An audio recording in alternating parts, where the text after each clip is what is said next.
안녕하세요. 한국의 감동 사연을 전해드리는 지니입니다. 오늘은 시리아 내전의 상처를 안고 한국에서 새로운 희망을 발견한 28세 여성의 이야기를 전해드리려고 합니다. 유엔 구호요원이었던 그녀가 한국의 평화유지군을 만나면서 시작된 특별한 인연, 그리고 제2의 고향이 된 대한민국에서의 감동적인 이야기를 함께 들어보시죠. 본 사연은 레디 크레딧의 사연을 다시 재각색하여 새롭게 구성하였습니다. 그럼 지금부터 시리아 여성의 사연을 직접 들어보시죠. 안녕하세요. 저는 시리아에서 온 28세 아이샤입니다. 오늘 제가 어떻게 한국과 인연을 맺게 되었는지 그 특별한 이야기를 들려드리려고 합니다. 서울의 밤하늘이 붉게 물들어갈 때 저는 한강변을 천천히 걸었습니다. 유엔 구호요원으로 일하다가 한국에 오게 된 지 벌써 6개월. 그동안 제가 경험한 놀랍고 감동적인 이야기를 지금부터 들려드릴게요. 4년 전 시리아 내전이 한창이던 때였어요. 저는 유엔 구호요원으로 다마스쿠스 외곽의 난민 캠프에서 일하고 있었습니다. 매일 밤 들리는 폭격 소리,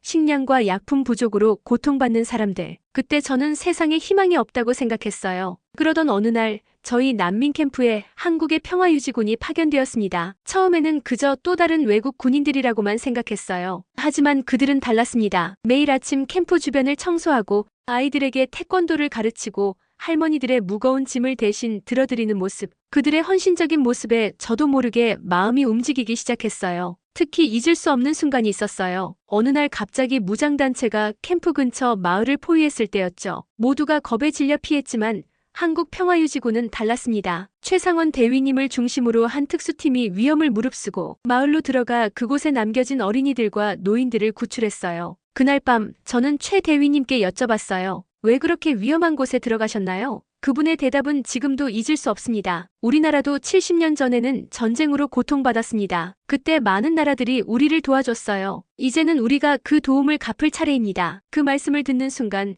제 눈에서 눈물이 흘렀어요. 처음으로 알게 되었거든요. 한국이라는 나라가 전쟁의 폐허에서 일어나 이제는 다른 나라를 돕는 나라가 되었다는 것을. 그때부터 저는 한국에 대해 더 알고 싶어졌어요. 평화유지군은 6개월 동안 저희 캠프에 있었는데 그동안 정말 많은 것이 달라졌어요. 캠프에 작은 도서관이 생기고 아이들을 위한 임시학교도 만들어졌죠. 한국군이 가져온 태블릿으로 아이들이 온라인 교육도 받을 수 있게 되었고요. 가장 놀라웠던 건 그들이 떠날 때 캠프 사람들 모두가 울면서 배웅했다는 거예요. 그렇게 시작된 한국과의 인연으로 저는 유엔 총회에서 한국평화유지군의 활동을 증언하게 되었고 그것이 계기가 되어 서울대학교 국제대학원 장학생으로 한국에 오게 되었답니다. 유엔 총회 이후 한국 정부로부터 장학금 제안을 받았을 때 저는 정말 기뻤어요. 하지만 동시에 두려움도 컸답니다. 중동에서 한 번도 나가본 적 없는 제가 낯선 나라에서 잘 지낼 수 있을까 하는 걱정이 많았거든요. 2021년 3월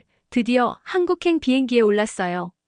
17시간의 긴 비행 끝에 인천공항에 도착했는데 그 순간을 절대 잊을 수가 없답니다. 시리아의 낡은 공항과는 비교도 안 되는 최첨단 시설들, 깔끔한 실내, 그리고 친절한 직원들. 마치 미래도시에 온 것 같았어요. 특히 감동받은 건 공항 직원분들의 배려였어요. 히잡을 쓴 저를 보고 아살람 알라이쿰, 당신에게 평화가 깃들기를 이라고 먼저 인사해 주시더라고요. 그리고 입국 심사 때는 아랍어 통역 서비스까지 제공해 주셨어요. 제가 긴장한 걸 아셨는지 걱정 마세요. 도와드릴게요. 라며 웃어주시는데 그때 마음이 한결 편해졌답니다. 공항에서 서울로 가는 길, 차창 밖으로 보이는 풍경은 마치 미래도시와도 같았어요. 시리아의 오래된 건물들과는 달리 반짝이는 고층 빌딩들이 하늘을 찌를 듯이 솟아있었거든요. 하지만 그 현대적인 건물들 사이로 고궁의 기와지붕이 보일 때면 전통과 현대가 조화롭게 어우러진 모습이 참 인상적이었습니다. 그리고 공항에서 서울로 가는 길은 마치 영화 속 한 장면 같았어요. 새벽녘이었는데도 도로는 깨끗하게 정비되어 있었고 2중, 3중으로 겹친 고가도로며 환한 가로등. 안내해 주시는 분과 함께 택시를 탔는데 택시기사님께서는 우리나라는 70년 전만 해도 전쟁으로 다 부서졌었다고 설명해 주셨어요. 저는 도저히 그 말이 믿기지 않았어요. 서울에 들어서자 더 놀라운 광경이 펼쳐졌어요. 한강변의 높은 빌딩들, 그 사이로 보이는 남산타워, 그리고 새벽에도 불이 환한 편의점들까지. 하지만 더 신기했던 건 그 사이사이에 고궁과 절이 조화롭게 자리 잡고 있다는 거였어요. 시리아의 다마스쿠스도 오래된 역사를 가진 도시지만 이렇게 전통과 현대가 공존하는 모습은 처음 봤답니다. 기숙사에 도착했을 때는 이미 새벽 3시가 넘었는데도 기숙사 관리인 아주머니께서 따뜻하게 맞아주셨어요. 짐도 들어주시고 방 사용법도 자세히 설명해 주시면서 우리 딸이다 생각하고 편하게 지내라고 말씀해 주셨죠. 그 말씀에 또 한 번 눈물이 났어요. 처음 며칠간은 모든 것이 신기하고 낯설었어요. 거리에 형형색색 네온사인들, 늦은 밤까지 불이 켜져 있는 편의점들, 그리고 어디서나 들리는 케이팝 음악까지. 시리아에서는 상상도 못했던 풍경이었죠. 특히 감동받은 것은 한밤중에도 안전하게 걸을 수 있는 거리였어요. 제 고향에서는 생각할 수도 없는 일이거든요. CCTV가 곳곳에 설치되어 있고 밤늦게도 순찰하는 경찰차를 보며 아, 이래서 한국이 세계에서 가장 안전한 나라 중 하나구나 라고 실감했답니다. 하지만 솔직히 말씀드리면 처음에는 두려움도 있었어요. 내가 잘 적응할 수 있을까? 한국어를 배울 수 있을까? 한국 사람들이 나를 받아들여줄까? 하는 걱정이 많았거든요. 그런데 시간이 지날수록 이런 걱정들은 기우였다는 걸 알게 되었답니다. 첫날 밤 창문 너머로 반짝이는 서울의 야경을 보며 생각했어요. 이제 이곳이 나의 새로운 집이 되겠구나. 두렵기도 했지만 왠지 모를 설렘과 희망이 가득했답니다. 그리고 그 희망은 틀리지 않았어요. 한국의 교통 시스템은 제가 경험한 가장 놀라운 것들 중 하나였어요. 시리아에서는 상상도 못할 첨단 시설들이 거리 곳곳에 있었거든요. 처음 지하철역에 들어섰을 때의 충격은 지금도 생생해요. 깨끗하고 밝은 역사도 놀라웠지만 스크린 도어가 설치되어 있다는 게 더 신기했어요. 시리아에는 지하철이 아예 없는데 이렇게 안전하고 체계적인 시스템이 있다니. 게다가 역마다 설치된 냉방기와 온열의자, 무료 와이파이까지 마치 미래도시에 온 것 같았답니다. 특히 감동받은 건 교통약자를 위한 배려였어요. 엘리베이터는 기본이고 점자블록, 휠체어 리프트까지 있더라고요. 임산부를 위한 핑크색 좌석도 인상적이었어요. 한 번은 제가 그 좌석에 앉았다가 임산부분이 오시자 주변 승객들이 얼마나 친절하게 자리를 안내해 주시던지 그때 한국의 배려 문화를 처음으로 직접 느낄 수 있었답니다. 버스 정류장도 정말 특별했어요. 여름에는 햇빛 가리개가 있어서 그늘을 만들어주고 겨울에는 바람막이와 온열의자가 있어서 추위를 피할 수 있더라고요. 심지어 미세먼지가 심한 날에는 정류장 안에 공기청정기까지 작동되는 걸 보고 정말 놀랐어요. 횡단보도는 또 얼마나 과학적인지 몰라요. 바닥에 LED 신호등이 설치되어 있어서 스마트폰을 보며 걷는 사람들도 신호를 쉽게 확인할 수 있더라고요. 비가 오는 날에는 보도블록이 미끄럽지 않게 특수 처리가 되어 있다는 것도 나중에 알게 되었어요. 가장 인상 깊었던 건 교통카드 시스템이에요. 하나의 카드로 지하철, 버스는 물론 택시까지 이용할 수 있다니. 처음에는 이해가 안 됐어요. 심지어 편의점에서도 사용할 수 있더라고요. 한 번은 카드 잔액이 부족해서 몹시 당황했는데 영무원분께서 나중에 채워 넣으세요 라며 먼저 보내주신 적도 있었답니다. 버스 안에서도 놀라운 점이 많았어요. 자동 안내 방송이 4개국어로 나오고 USB 충전 포트가 있는 건 기본이더라고요. 특히 신기했던 건 교차로마다 이번 정류장은 우회전, 좌회전이 있는 구간입니다 라고 미리 안내해 주는 거예요. 어르신들이나 몸이 불편하신 분들을 배려하는 마음이 느껴졌죠. 택시도 놀라웠어요. 카카오 택시 앱으로 쉽게 호출할 수 있고 도착 예정 시간까지 정확히 알려주니까요. 게다가 택시 안에는 CCTV가 설치되어 있어서 여성 승객도 안심하고 탈 수 있더라고요. 한 번은 제가 물건을 두고 내렸는데 GPS로 추적해서 찾아주셨답니다. 이런 편리하고 안전한 교통 시스템 덕분에 저는 한국의 구석구석을 자유롭게 다닐 수 있었어요. 시리아에도 이런 시스템이 있다면 얼마나 좋을까 하는 생각을 자주 했답니다. 서울대학교에서의 첫 수업은 제 인생의 큰 전환점이었어요. 시리아의 대학과는 완전히 다른 새로운 세상을 경험하게 되었거든요. 첫 수업에서 가장 놀란 건 수강 신청이라는 시스템이었어요. 학생들이 직접 원하는 수업을 선택할 수 있다는 게 신기했죠. 시리아에서는 모든 게 정해져 있었거든요. 더 놀라웠던 건 수업 시간표를 스마트폰 앱으로 관리할 수 있다는 거였어요. 심지어 도서관 열람실 자리까지 앱으로 예약할 수 있더라고요. 도서관은 정말 대단했어요. 24시간 개방하는 것도 놀라웠지만 그 안의 시설들이 더 충격적이었죠. 개인 스터디룸은 기본이고 노트북 대여실, 멀티미디어실, 심지어 수면실까지 있었어요. 한 번은 새벽 3시에 도서관에 갔는데 그때도 많은 학생들이 열심히 공부하고 있더라고요. 수업 방식도 정말 특별했어요. 교수님들은 일방적으로 강의하시는 게 아니라 학생들과 적극적으로 토론하셨죠. 처음에는 제 의견을 말하기가 부끄러웠는데 김병원 교수님께서 아이샤, 시리아의 관점에서 바라본 이 문제는 어떤가요? 라고 물어보시면서 용기를 주셨어요. 특히 인상 깊었던 건 스터디 그룹 문화예요. 한국 학생들은 자발적으로 그룹을 만들어 함께 공부하더라고요. 처음에는 왜 혼자 공부하지 않지? 라고 생각했는데 함께 공부하면서 서로 부족한 부분을 채워주는 모습을 보고 감동받았어요. 가장 놀라웠던 건 선후배 문화였어요. 선배들이 후배들을 위해 족보 이전 시험 문제를 정리해주고 취업 준비 팁도 공유하고, 시리아에서는 상상도 못할 일이었죠. 한 번은 제가 과제를 어려워하고 있을 때 한 선배가 밤늦게까지 남아서 도와준 적이 있어요. 우리도 선배들한테 이런 도움을 받았으니까요 라며 웃던 모습이 아직도 기억나요. 학교의 시설도 최첨단이었어요. 모든 강의실에 전자칠판이 설치되어 있고 수업 내용이 자동으로 녹화되어 복습할 수 있게 해주더라고요. 심지어 도서관에서는 AI 챗봇이 논문 검색을 도와주기도 했어요. 그 중에서도 가장 감동적이었던 건 장애학생 지원 시스템이었어요. 시각장애 학생을 위한 점자 교재, 청각장애 학생을 위한 실시간 자막 서비스, 모든 학생이 평등하게 교육받을 수 있도록 세심하게 배려하는 모습에 큰 감동을 받았답니다. 제가 한국의 교육 시스템에서 배운 가장 큰 교훈은 함께 성장하는 문화예요. 경쟁도 있지만 그 속에서도 서로 돕고 배려하는 마음. 이런 교육 문화야말로 한국이 빠르게 발전할 수 있었던 비결이 아닐까요? 처음 한글을 봤을 때는 정말 막막했어요. 아랍어는 오른쪽에서 왼쪽으로 쓰는데 한글은 왼쪽에서 오른쪽으로 쓰고 글자 모양도 너무 달랐거든요. 하지만 한글을 배우면서 세종대왕님의 위대한 뜻을 알게 되었답니다. 가장 신기했던 건 자음과 모음을 조합해서 글자를 만드는 방식이었어요. 아랍어는 모음 표시가 없는 경우가 많은데 한글은 모음을 정확하게 표현할 수 있더라고요. 기억이 목구멍 모양을, 니은이 혀 모양을 본떴다는 걸 알았을 때는 정말 감동했어요. 처음에는 발음이 너무 어려웠어요. 특히 리을과 니은 발음의 차이를 몰라서 나무를 나무라고 발음했더니 한국 친구들이 웃으면서 혀 위치를 가르쳐줬답니다. 받침도 정말 어려웠어요. 밥을 바부라고 발음해서 식당 아주머니께서 밥이요? 바보요? 하고 되물으시던 게 아직도 기억나요. 한국어를 배우는데 가장 큰 도움이 된 건 드라마였어요. 처음에는 한국 드라마 도깨비를 보면서 한글 자막으로 공부했는데 공유 씨가 이게 무슨 일이야?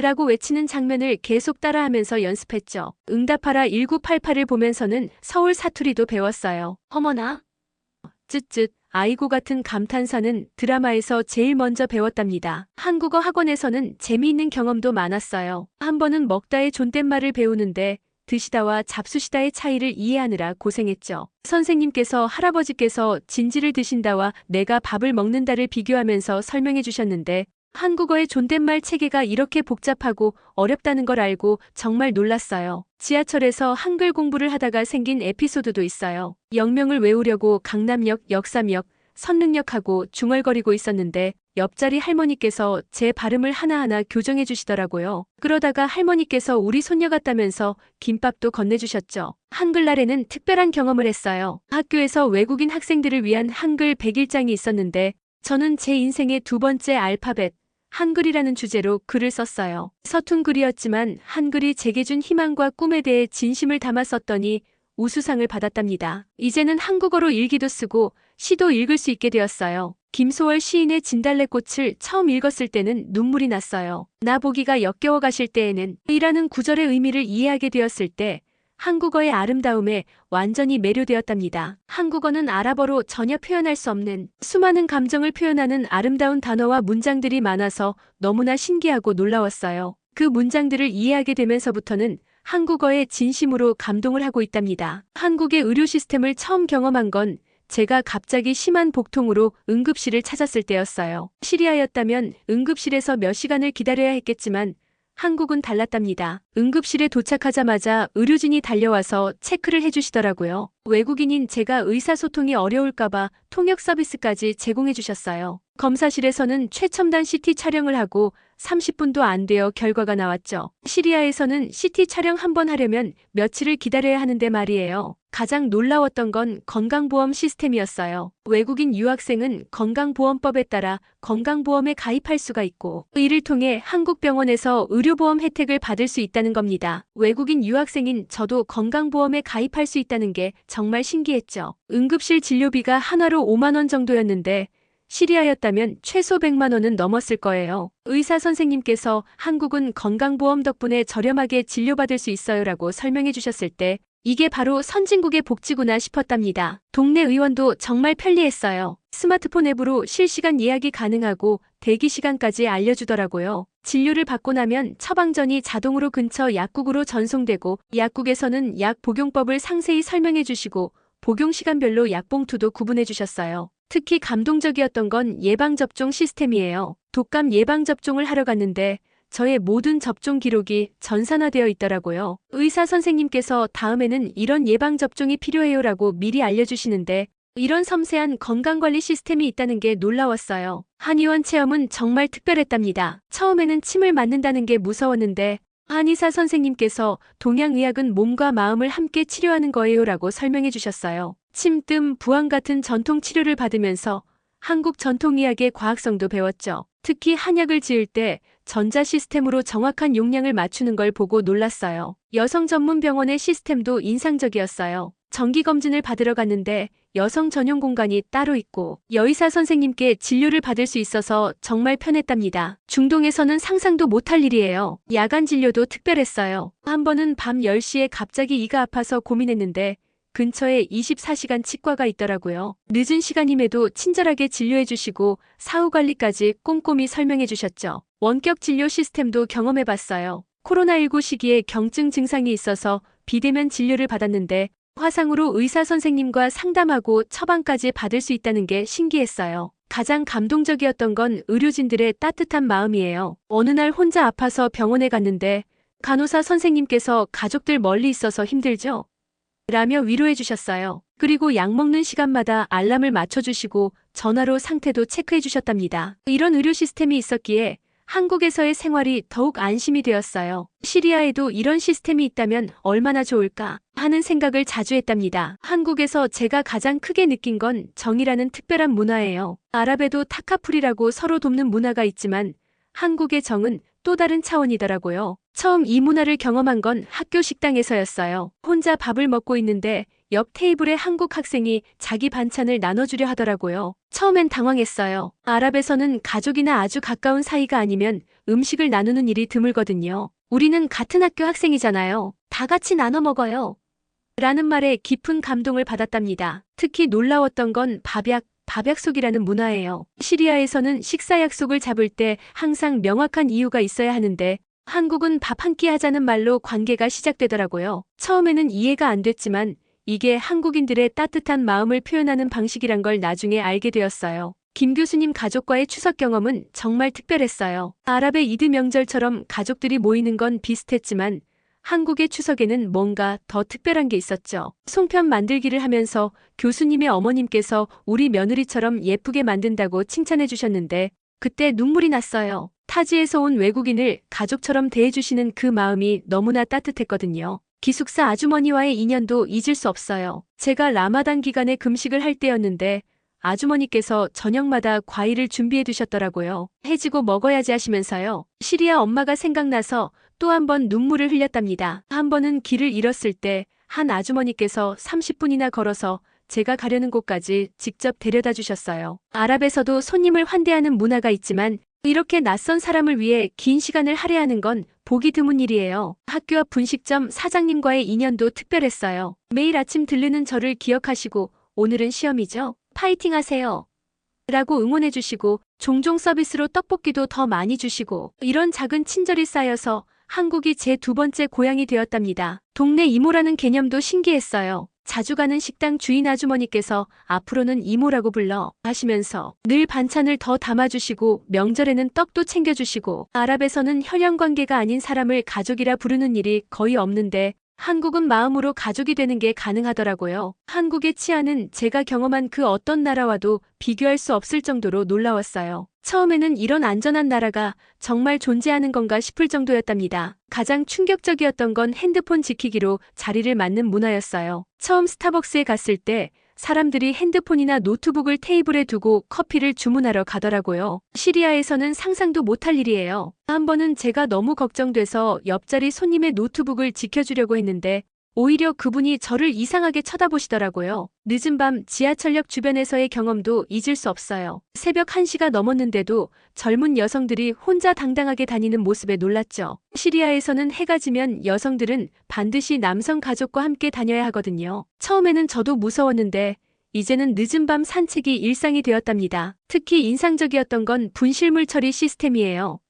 제가 지하철에서 지갑을 잃어버린 적이 있었는데 다음날 분실물센터에 가보니 현금까지 그대로 있더라고요. 시리아였다면 다시는 찾지 못했을 거예요. 영무원분께서 한국에서는 당연한 일인데요 라고 하시는데 저에겐 정말 감동적인 순간이었어요. 도둑이나 소매치기에 대한 경험도 달랐어요. 시리아에서는 항상 가방을 앞으로 메고 다녀야 하는데 한국에서는 그럴 필요가 없더라고요. 한 번은 제 친구가 한국에서는 소매치기 조심하라는 말이 관광주의 사항에 없다면서 자랑하듯 말해줬어요. PC방에서의 경험도 특별했어요. 밤새도록 컴퓨터를 켜놓고 게임하는 사람들 사이에서 비싼 전자기기들이 그대로 놓여있는 걸 보고 놀랐죠. 심지어 자는 사람 옆에 스마트폰이 충전되고 있어도 아무도 신경 쓰지 않더라고요. 길거리 자전거들도 인상적이었어요. 잠금 장치 하나만 해놓고 며칠이고 그대로 두어도 아무도 가져가지 않는다는 게 신기했죠. 우리나라였다면 자물쇠째로 다 사라졌을 텐데 말이에요. 더구나 지자체에서 마련한 공유자전거라는 시스템이 있어서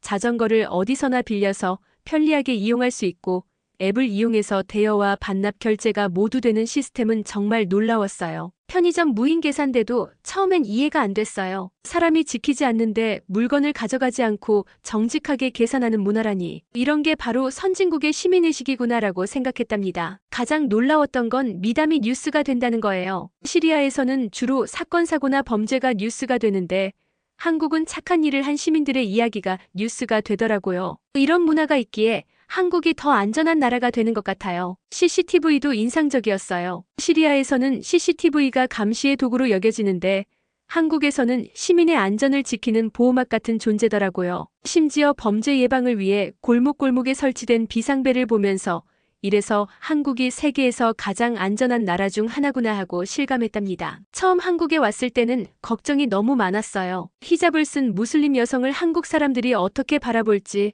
음식은 어떻게 해결할지, 기도는 어디서 할 수 있을지 모든 게 두려웠답니다. 특히 힘들었던 건 할랄 음식을 구하는 일이었어요. 처음에는 매일 샐러드나 생선 요리만 먹었는데 점차 이태원의 할랄 식당들을 알게 되었고 마트에서 할랄 인증 마크가 있는 식품들도 찾을 수 있게 되었죠. 지금은 제가 다른 무슬림 유학생들에게 할랄 식당 리스트를 공유해주고 있답니다. 기도 시간을 지키는 것도 처음엔 큰 고민이었어요. 하루 5번 기도를 어디서 할 수 있을까 걱정했는데 학교에서 다문화 기도실을 마련해 주셨어요. 교수님들도 수업 중간에 기도 시간이 되면 흔쾌히 허락해 주셨죠. 한 번은 도서관에서 조용히 기도하고 있었는데 한 학생이 방해되지 않게 주변 친구들에게 조용히 해달라고 부탁하는 걸 보고 감동받았어요. 언어 장벽도 큰 걱정이었죠. 처음에는 간단한 인사말조차 어려웠는데 지금은 한국어로 프레젠테이션도 할 수 있게 되었어요. 매일 아침 버스에서 한국어 팟캐스트를 듣고 주말마다 한국인 언어 교환 친구를 만나 연습했거든요. 실수할까봐 두려워 말을 못했던 제가 이제는 동네 할머니들과 수다도 떨 수 있게 되었답니다. 문화적 차이로 인한 오해도 많았어요. 한 번은 교수님께서 아이샤, 발표 정말 훌륭했어요. 라고 칭찬해 주셨는데 저는 아랍 문화처럼 아니에요. 부족했어요. 라고 겸손하게 답했더니 오히려 성의 없는 답변으로 여겨져 서운해 하시더라고요. 그때부터 한국의 칭찬 문화를 공부하기 시작했어요. 가장 큰 변화는 제 자신감이에요. 예전에는 무슬림 여성이라는 타이틀이 부담스러웠는데 이제는 당당해졌어요. 한국 친구들이 이슬람 문화에 대해 궁금해할 때마다 설명해주고 학교 축제 때는 아랍 전통 의상 패션쇼도 열었답니다. 오히려 제 정체성이 특별한 매력이 된 거죠. 지금 생각하면 그때의 걱정들이 무색할 만큼 한국은 제게 너무나 좋은 제2의 고향이 되었어요. 물론 아직도 가끔은 문화적 차이로 힘들 때가 있지만 이제는 압니다. 그것 또한 제가 성장할 수 있는 소중한 기회라는 걸요. 처음 한국에 왔을 때의 저와 지금의 저는 완전히 다른 사람이 되었어요. 더 강해졌고 더 넓은 시각을 가지게 되었죠. 이제는 다른 나라에서 온 친구들에게 한국은 걱정하지 마, 내가 생각하는 것보다 훨씬 더 따뜻한 나라야라고 자신있게 말할 수 있게 되었답니다. 이제 한국에서의 생활이 4년이 되어가네요. 처음 UN 구호요원으로 일할 때만 해도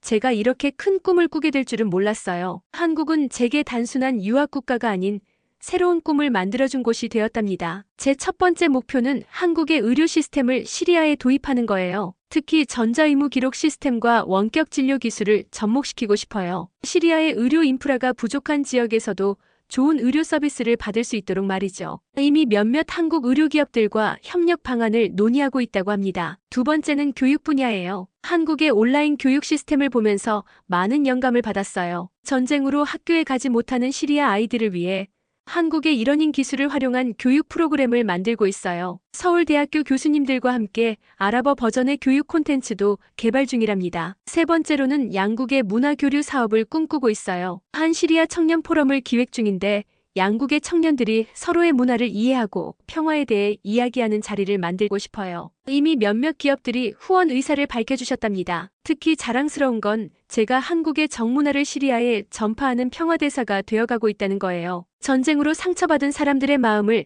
한국에서 배운 정으로 치유하고 싶어요. 실제로 시리아 난민 캠프에서 한국식 공동체 프로그램을 시작했는데 반응이 정말 좋답니다. 더 큰 꿈은 한국과 중동을 잇는 비즈니스 플랫폼을 만드는 거예요. 한국의 기술력과 중동의 자원을 연결하면 양쪽 모두에게 도움이 될 거라고 믿어요. 특히 신재생에너지 분야에서 협력하면 좋은 시너지가 날 것 같아요. 현재 관련 스타트업을 준비하고 있답니다. 개인적으로는 박사과정에 도전하려고 해요. 분쟁 지역에서의 디지털 의료 시스템 구축을 주제로 연구하고 싶어요. 제 경험과 한국에서 배운 지식을 접목시켜서 실질적으로 도움이 되는 연구를 하고 싶답니다. 가끔 사람들이 물어봐요. 왜 한국에 남기로 했어요? 라고요. 저는 이렇게 답해요. 한국은 제게 희망을 주었어요. 이제는 제가 그 희망을 다른 사람들에게 전하고 싶어요. 전쟁의 폐허에서 세계적인 강국이 된 한국처럼 시리아도 언젠가 평화롭고 번영하는 나라가 될 거예요. 그리고 저는 그 과정에서 한국과 시리아를 잇는 다리가 되고 싶습니다. 이제는 매일 아침 거울을 보며 다짐해요. 아이샤, 너는 할 수 있어. 한국이 해냈듯이 우리도 할 수 있어.